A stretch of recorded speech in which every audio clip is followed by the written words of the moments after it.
कहते हैं कि बेटी पराई होती है, लेकिन क्या सच में क्या मायके का प्यार उसका हक विदाई के साथ ख़त्म हो जाता है? मालती जोशी की कहानी पराई बेटी का दर्द सिर्फ एक बेटी की वेदना नहीं, बल्कि हर उस लड़की की आवाज़ है जो अपने ही घर में पराई बन जाती है। तो आइए शुरू करते हैं पराई बेटी का दर्द। अम्मा कहाँ हैं? वैसे ये कहानी मालती जोशी जी की है। वॉश बेसिन पर हाथ धोते हुए इन्होंने पूछा, अपने लाडली भैया के यहाँ गई हैं? मैंने तौलिया पकड़ाते हुए कहा, सोना मोना दोनों पार्क गई हैं तुलसा के साथ, और हरी बाजार गया है सब्जी लाने। घर में बस यही ना चीज़ है, इजाज़त हो तो नाश्ता लगवाऊँ। अरे अरे, तुम तो एकदम नाराज़ हो गई। नाराज़ होने की बात ही है, जो स्वागत के लिए हाथ बांधे खड़ा है उसकी तो कोई खोज खबर ही नहीं, दुनिया भर के लोगों की पूछताछ होती रहेगी। मैंने मुँह फुलाकर कहा, अच्छा बतलाइए साहब, आपकी क्या खोज खबर ली जाए? इन्होंने मुझे बाहों में भरते हुए कहा, और बस सारा गुस्सा उड़न छू हो गया। लेकिन नाश्ते के समय फिर वही ढाक के 3 बात, अम्मा कहाँ हैं? अरे भाई, बतलाया तो कि मामा जी के यहाँ गई हैं। ये मामा जी के यहाँ रोज़ रोज़ क्या काम निकल आता है? इन्होंने झुँझलाकर कहा, बिल्कुल बच्चों की ऐसी आदत है इनकी, घर पर लौट कर माँ न मिले तो बस मूड ऑफ हो जाता है। मामा जी के यहाँ आजकल बस एक ही तो काम रह गया है। मैंने कहा, फिर कोई लड़की वाले आए हैं? समझ में नहीं आता ये रोज़ रोज़ कहाँ से चले आते हैं। क्यों, हिंदुस्तान में लड़कियों की कमी है क्या? अब देखिए ना, साल भर में 2500 ऑफर्स रिजेक्ट हो चुके हैं, फिर भी नए रिश्ते चले ही आ रहे हैं। ये विपिन भैया भी पता नहीं कहाँ की हूर लाने वाले हैं। कोई लड़की इनकी आंखों पर नहीं चढ़ती। विपिन की आंखों पर लड़की का रूप नहीं चढ़ता, मामा जी की आंखों पर रुपया। कुल मिलाकर एक ही बात है, अम्मा पता नहीं क्यों इस झंझट में पड़ती हैं। अम्मा जी क्या करें? इनकी सलाह के बिना तो उस घर का पत्ता तक नहीं हिलता। बार बार बुला भेजते हैं तो जाना ही पड़ता है। मैंने अम्मा जी की वकालत की। इट इज़ ऑल हम्बग, इन्होंने कहा और चुपचाप चाय पीने लगे। इस बात पर माँ बेटे में इतनी बार बहस हो चुकी है कि नए सिरे से कहने के लिए कुछ है ही नहीं। नवीन, ओ नवीन, दफ्तर से आ गया कि नहीं? कहती हुई अम्मा जी घर में दाखिल हुई। मेरा दफ्तर तो 5 बजे बंद हो जाता है, लेकिन तुम्हारा दफ्तर तो 24 घंटे चलता है, इन्होंने कड़वी आवाज़ में कहा। अच्छा अब मजाक रहने दे, बाहर देख कौन आया। तेरे साड़ू भाई हैं। भैया अंदर आओ ना, यह घर कोई पराया थोड़ी ही है, उन्होंने बाहर की ओर मुँह करके कहा। कुछ ही पलों में एक प्रौढ़ सज्जन देहरी पर आकर खड़े हो गए। हम लोगों ने यांत्रिकता के से हाथ जोड़ दिए। नीतू, इन्हें पहचाना? अरे ये तेरे जीजा जी हैं। जीजा जी? मैंने आस्फुट स्वर में पूछा। बहुत छोटी रही होगी वह, उसे याद नहीं होगा, आंगुर तक सज्जन ने संकोच में कहा। अरे ये तेरे सबसे बड़े जीजा जी हैं, अजमेर वाले। अब तो याद आया?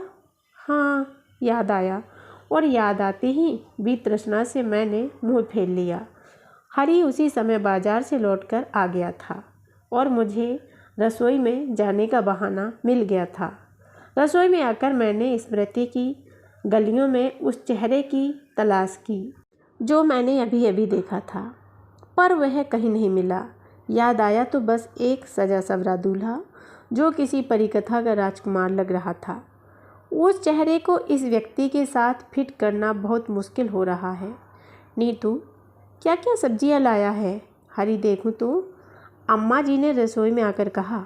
ऐसा करते हैं, 2 सब्जियां बना लेते हैं, हरी चटनी पीस देगा, तुम पूड़ी उतार लो, मैं हलवा बना लेती हूँ। या ऐसा करते हैं, बाजार से रबड़ी मंगा लेते हैं। अम्मा जी के उत्साह का अंत नहीं था। ये क्या, यही खाना खाएंगे? मैंने डरते हुए पूछा। और क्या, इस घर के होते हुए वे बाहर खाएं? अच्छा लगता है? फिर अपने लाडले को आवाज़ देकर कहा, नवीन खाना बन रहा है, अब तक तू जाकर होटल से उनका सामान तो उठवा ला। वो तो बेचारे बड़ा संकोच कर रहे थे, पर मैंने ही कहा कि इस घर के होते हुए तुम होटल में रुको, अच्छा लगता है क्या? वो तो ठीक है अम्मा, लेकिन यह सज्जन है कौन? अरे वाह, अभी तो बताया था, नीतू के जीजा जी हैं, सबसे बड़े। बहन नहीं रही इसकी, लेकिन इससे क्या होता है, रिश्ते थोड़े ही टूट जाते हैं। एक हमारी ननद थी रिश्ते की, उसके बाद भी उसकी सौत ने ऐसा निभाया कि क्या बताऊं। कुछ लोग सच्ची होते ही हैं अच्छे। ये परम आदरणीय साड़ू भाई एकदम इधर कैसे भूल पड़े? इन्होंने पूछा। स्वर में बेजारी झलक रही थी। अरे विपिन के लिए रिश्ता लेकर आए हैं, अम्मा जी ने फुसफुसा कर कहा, मानो कोई रहस्य खोल रही हो। इकलौती लड़की है, बड़ी सुंदर है, बिल्कुल अपने बाप पर गई है। फोटो देखकर ही आंखें जुड़ा गई। बीए में पढ़ रही है। मुझे तो भैया रिश्ता जच गया है एकदम।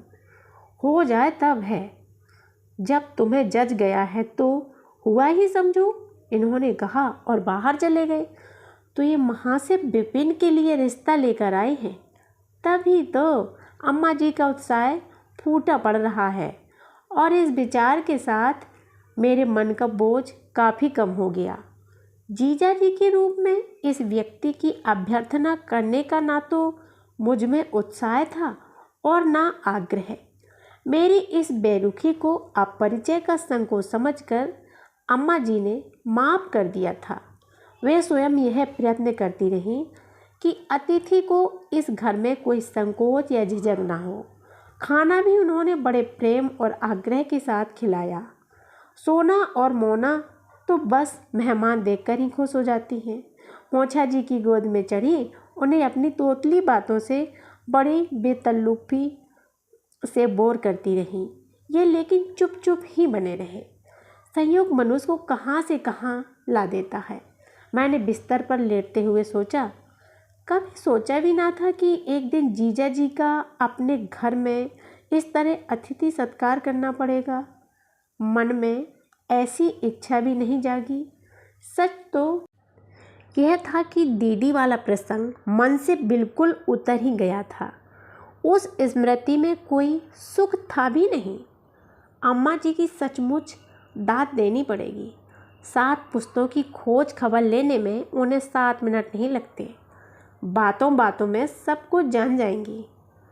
पता नहीं कैसे उन्होंने पता लगा लिया कि यह जीजा जी की दूसरी शादी है और पहली वाली ससुराल का अता पता पूछते ही मेरा रिश्ता निकल आया। नहीं तो कोई संभावना नहीं थी कि वे मुझे या मैं उन्हें पहचान पाती। करीब 11 बजे ये कमरे में दाखिल हुए। बेगम, आपके दूल्हा भाई का बिस्तर मैं मसहरी के फिट करके आया हूँ। हुक्का पानी भी सब कंप्लीट कर दिया है। धन्यवाद, मैंने रुखाई से कहा और करवट फेर ली। ये कौन से जीजा जी हैं तुम्हारे? तुमने तो कभी जिक्र ही नहीं किया। बहुत काबिले जिक्र वे है भी नहीं। तुम्हारी उस वाली दीदी की तो कभी फ़ोटो भी हमने नहीं देखी। बहुत यंग एज में डेथ हो गई थी क्या? बीमार हो गई थी क्या? अरे मुझे नहीं याद है कुछ, बहुत छोटी थी मैंने एकदम झल्ला कर कहा।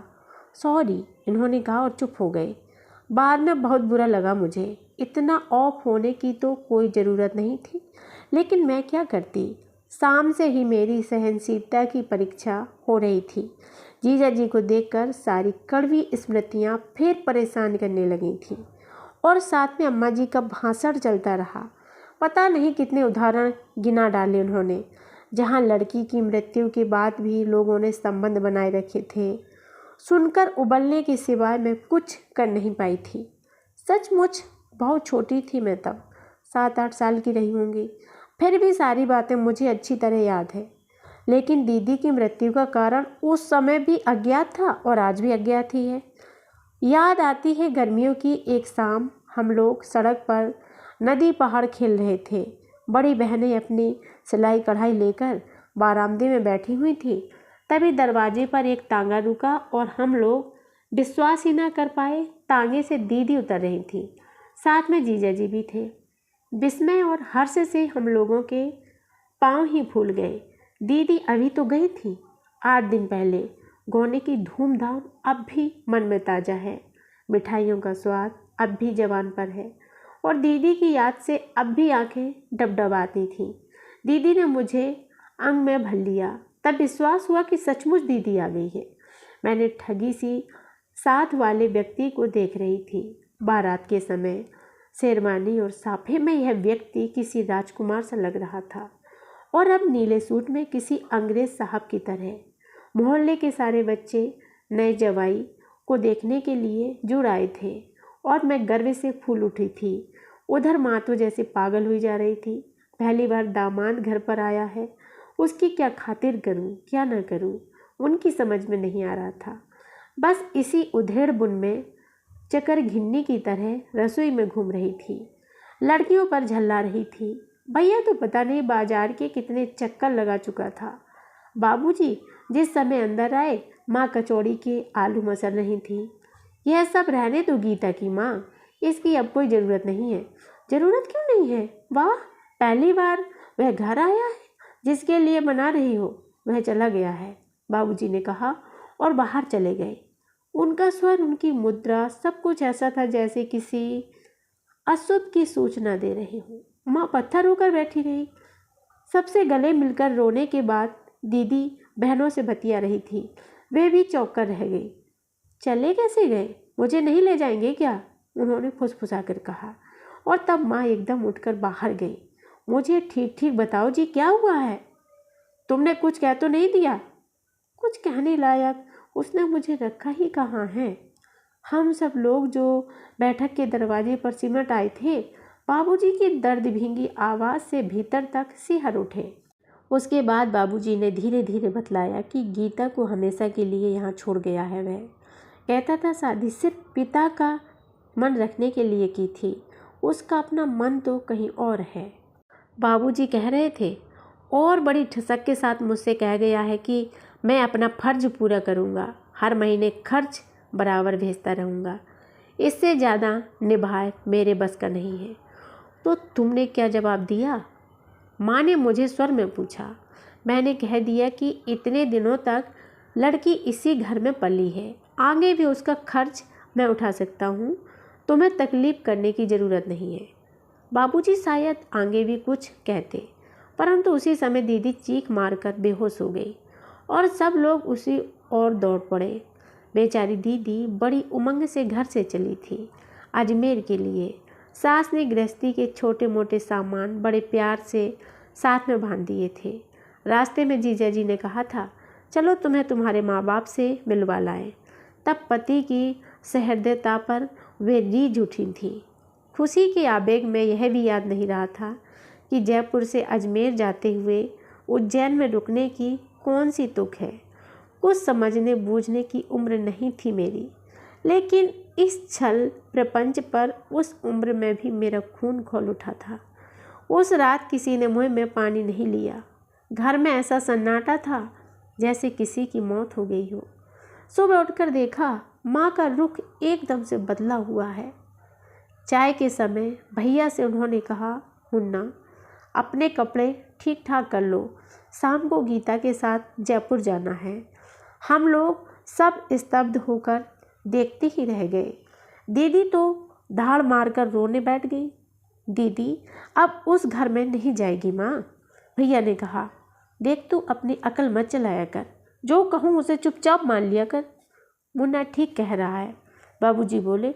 जो इसे अपमानित करके यहाँ छोड़ गया है वही आदर समेत लिवा जाएगा, तभी गीता जाएगी, नहीं तो उसके सास ससुर की यहाँ नौकरानी बनाकर मैं नहीं भेजूँगा। तुम बेकार की जिद मत करो। बाबूजी आपने मुझे उस समय बुला क्यों नहीं लिया?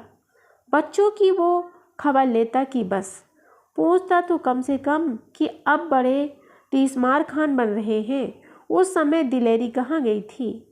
बाप के सामने तो भेगी बिल्ली बने गए थे।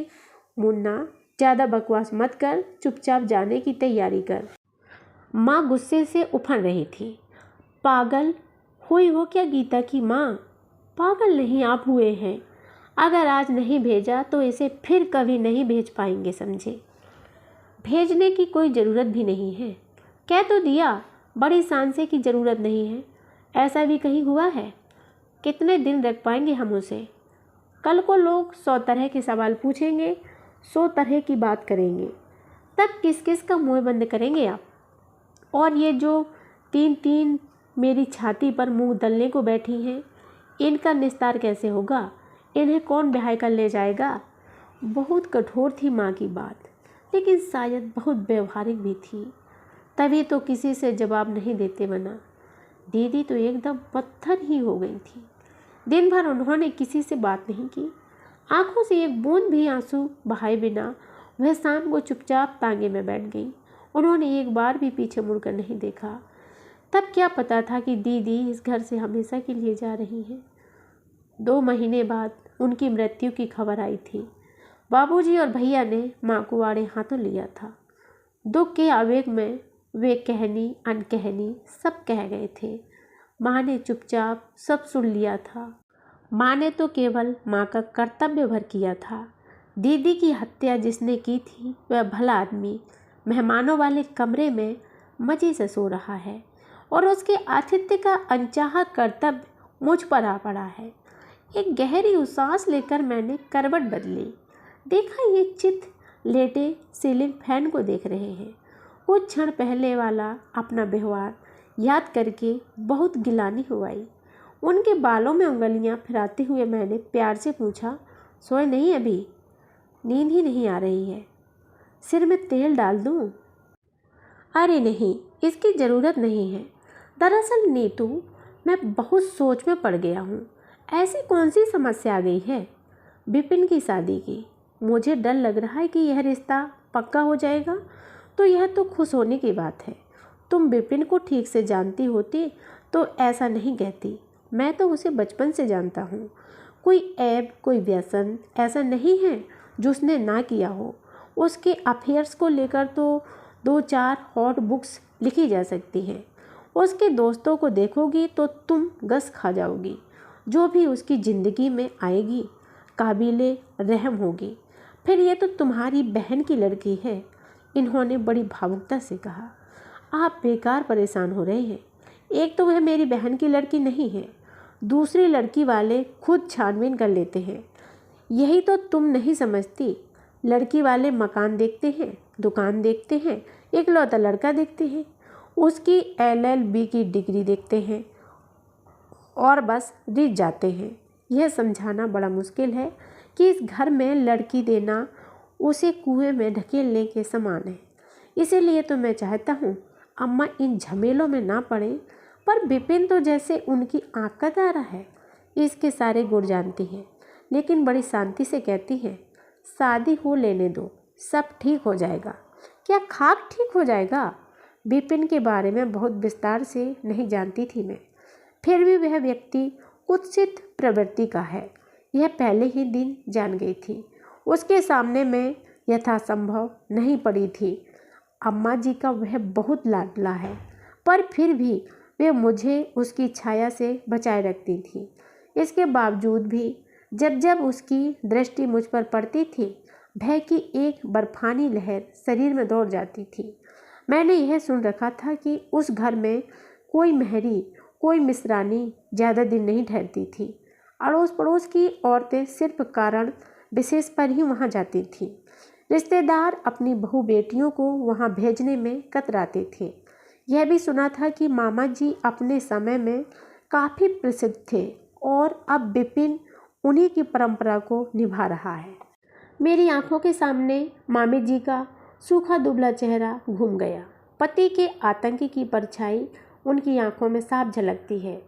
शरीर पर शहर भर सोना पहने हैं वे, लेकिन भिखारी को एक मुट्ठी अनाज अपनी मर्जी से नहीं दे सकती। अपनी इच्छा से एक साड़ी तक उन्होंने कभी खरीदी नहीं। इस उम्र में भी घर से बाहर अकेले निकल पाना उनके लिए संभव नहीं है। जिंदगी भर अपनी इच्छाओं का गला घोंटते ही बीता है। चेहरे पर एक अजीब उदासीनता छाई रहती है। विपिन तो हर मामले में बाप से एक कदम आगे ही था। क्या पता कल को उनकी पत्नी भी इसी तरह एक चलती फिरती लाश बन जाए। मैंने रंजना को अपनी पत्नी के रूप में देखा और मैं एक आसुरी आनंद से भर उठी। मैंने प्राणपण से चाहा कि यह शादी होकर ही रहे। रंजना को अपनी आंखों से यूं तड़पता हुआ जीजा जी देखें, उसका दुख उनके कलेजे को छलनी बना दे। शायद तब उन्हें भान होगा कि जिसे इस बेदर्दी से ठुकरा कर चले आए थे वह भी किसी की बेटी थी। उसके माँ बाप भी 8-8 आंसू रोए थे। सुबह मैं एक दूसरी ही नीतू बन गई थी। चाय लेकर खुद जीजा जी के कमरे में गई। वहाँ कुर्सी पर बैठकर रंजना के उसकी माँ के विषय में काफ़ी कुछ पूछा। मेरी इस दिलचस्पी को देखकर उनका संकोच भी कुछ कम हुआ। फिर उन्होंने मुझे रंजना की सर्टिफिकेट्स दिखाए जो उसे एनसीसी में संस्कृत में और सितार में मिले थे। 2-3 फोटो दिखाए जिनमें वह पुरस्कार ले रही थी या भाषण दे रही थी। कुल मिलाकर लड़की ऑलराउंडर लगी। जीजा जी के पिलो कवर्स बतला रहे थे कि घर के कामों में भी वह पीछे नहीं है। सुबह नाश्ते का आयोजन जोरदार था। अम्मा जी खुद रसोई में बैठी थीं और अपनी देखरेख में सब बनवा रही थीं। विपिन को उन्होंने खास तौर से बुलवा भेजा था और वह बड़ा गंभीर पोज लेकर नाश्ते की मेज पर बैठा हुआ था। मैं बिना बात के इधर से उधर भागती फिर रही थी और बतिया रही थी। मेरा चहकना इन्हें जरा अच्छा नहीं लग रहा था। उनका फूला हुआ मुंह इस बात की गवाही दे रहा था। कहिए लाला जी, लड़की पसंद आई? जीजा जी के इधर उधर होते ही मैंने बड़े अंदाज से विपिन से पूछा। अक्सर मैं उसे भाई साहब ही कहती थी, पर आज के लिए मैंने यह खास टोन अख्तियार किया था। वह बड़े लापरवाह ढंग से बोला, रिजल्ट अभी से थोड़ी ही आउट किया जाता है, बाद में खबर भेजी जाएगी। अरे वाह, ये लटके लड़की वालों को दिखाइएगा, हमसे तो सीधी सच्ची बातें कीजिए, मैंने इतराते हुए कहा। इनके चेहरे के बदलते हुए रंगों से मुझे और ताव आ रहा था। आप भी तो अब लड़की वालों के दल में शामिल हो गई हैं।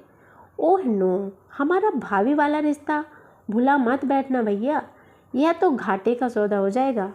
तब फिर मेरे साथ लड़की देखने अजमेर चलना होगा। क्यों, अम्मा जी जाएंगी ना?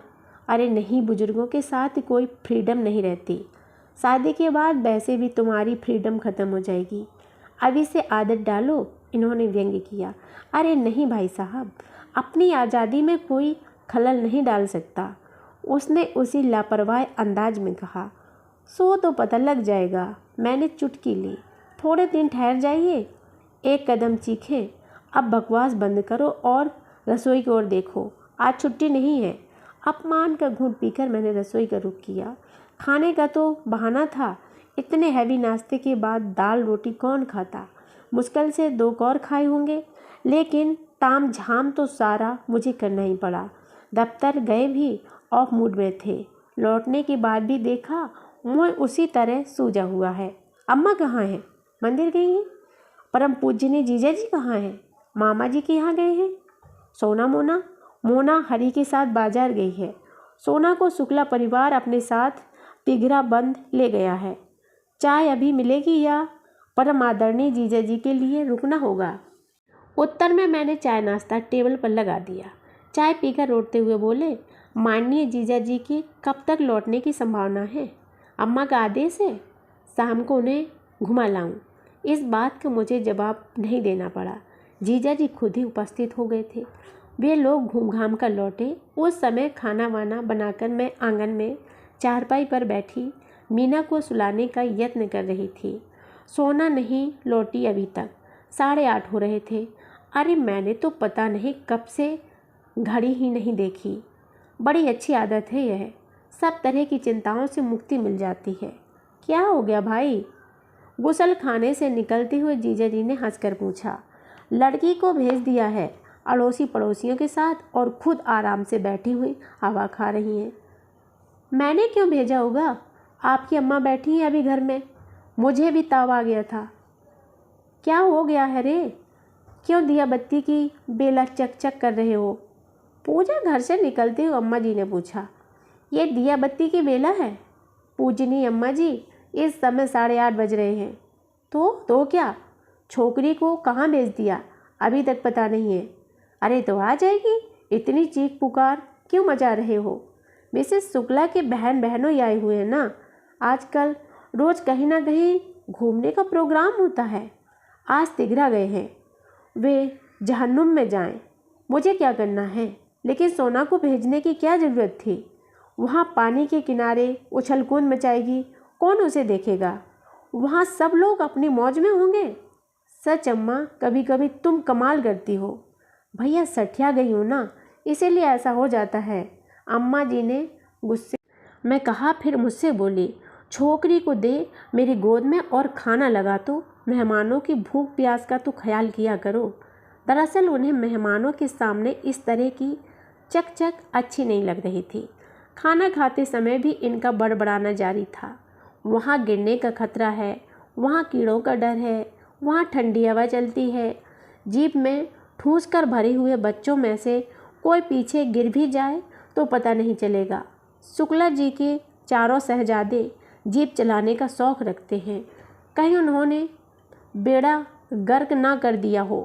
पहले तो इनकी बकबक पर हंसी आती रही, गुस्सा आता रहा, पर जब घड़ी का कांटा 9:30 को पार करके 10 की ओर चढ़ चला तब मुझे भी चिंता होने लगी।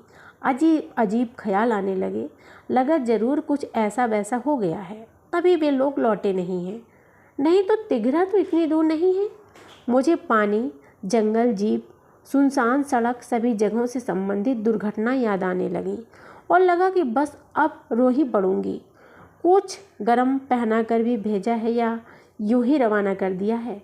वे फिर एक बार झल्लाई और मुझे जैसे रोने का बहाना मिल गया।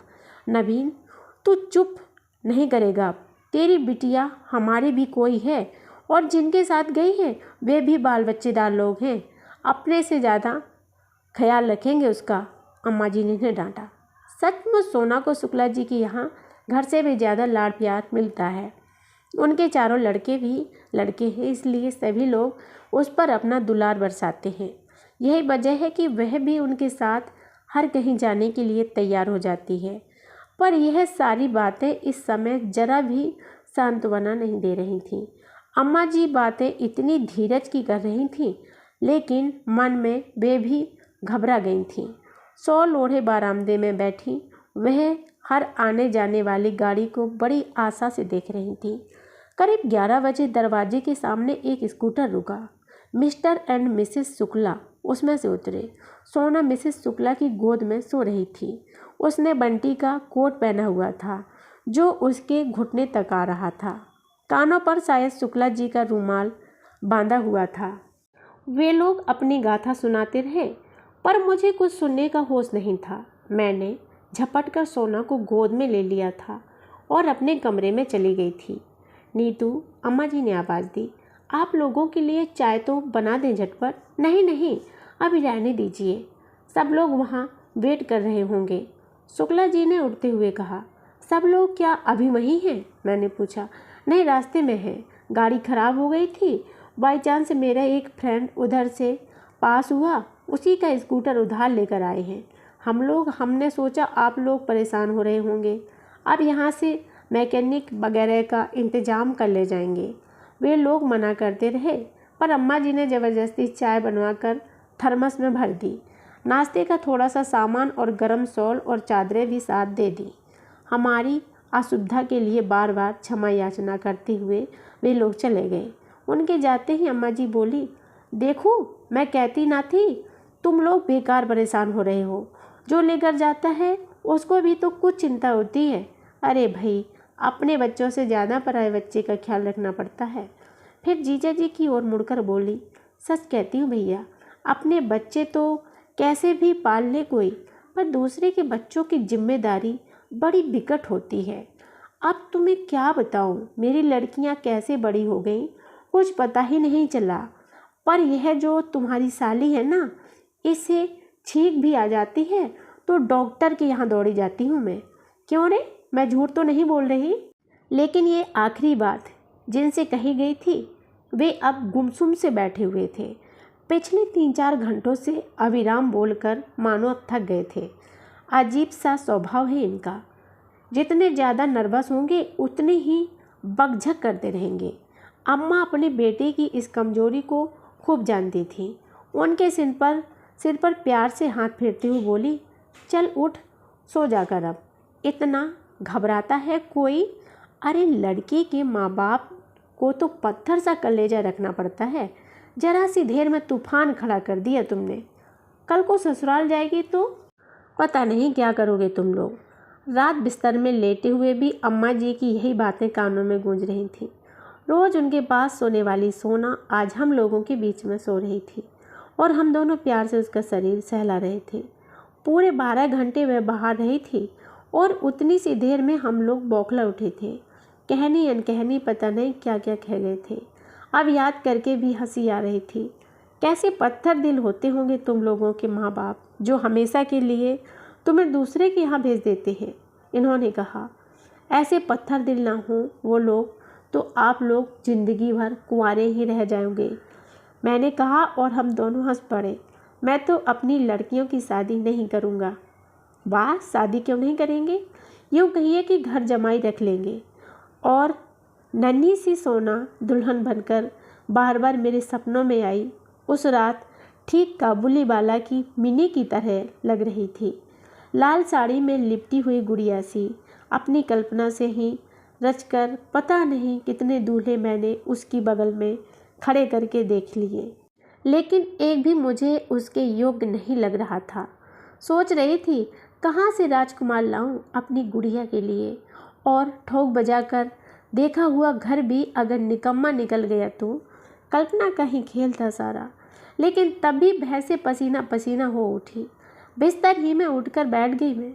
देखा अपने पिता के गले में बाहें डालकर सोना मज़े में सो रही है। क्या ही अच्छा होता बच्चे इसी तरह बच्चे बने रहते, तब नाजो पली अपनी बिटिया को अजनबी हाथों में सौंपने की ज़रूरत नहीं पड़ती। अजनबी भी कभी कभी कितने हृदयहीन होते हैं। दीदी की कहानी नए सिरे से याद आई, नए अर्थों के साथ, और आश्चर्यजनक रूप से याद आई रंजना। मैंने अपने मन से पूछा, रंजना अगर दीदी की अपनी बेटी होती तो क्या मैं इस रिश्ते की पैरवी कर सकती थी? उस जैसी भावुक और संवेदनशील लड़की के लिए क्या मैं विपिन जैसा लड़का सजेस्ट कर सकती थी, जिसकी परछाई तक से मुझे नफरत है, जिसके किस्सों को उन्होंने हॉट बुक्स की संज्ञा दी है? क्या वह किसी भी कुलीन कन्या का हाथ थामने योग्य रह गया था? फिर रंजना के साथ में यह अन्याय क्यों कर रही हूँ? शिकायत मुझे जीजा जी से है। उनके अपराधों का दंड वह निरीह लड़की क्यों भुगते? विपिन के लिए रिश्तों की कमी नहीं है। कोई ना कोई बदनसीब लड़की इस घर में आ ही जाएगी, और जैसे कि अम्मा जी कहती हैं, शादी के बाद वह राय पर ही आ जाएगा। लेकिन यह भी तो एक रिस्क है। अपनी ज़िंदगी दांव पर लगाकर रंजना ही यह रिस्क क्यों मोल ले? सुबह मैंने अम्मा जी से कहा, मैं रंजना को एक साड़ी भेजना चाहती हूँ। उन्होंने फ़ौरन अपने बेटे को बाजार दौड़ाकर कोटा जरी की एक शानदार साड़ी मंगा दी। साड़ी लेकर मैं मेहमानों वाले कमरे में गई। जीजा जी अपना सामान बांध रहे थे।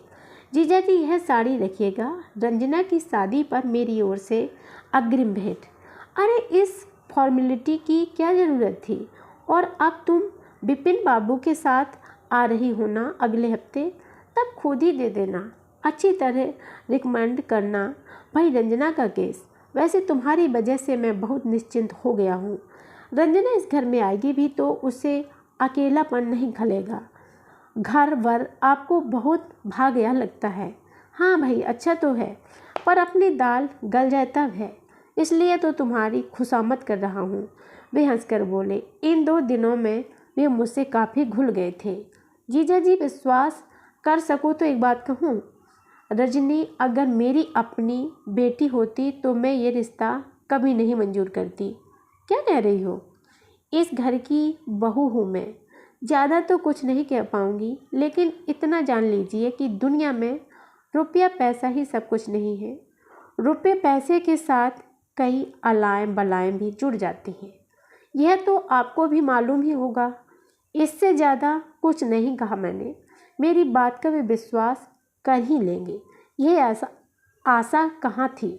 फिर भी मुझे तसल्ली थी कि मैंने अपना फर्ज पूरा कर लिया है। निर्णय अब वे जो चाहे करें। शंका के बीज तो मैंने डाल ही दिए थे।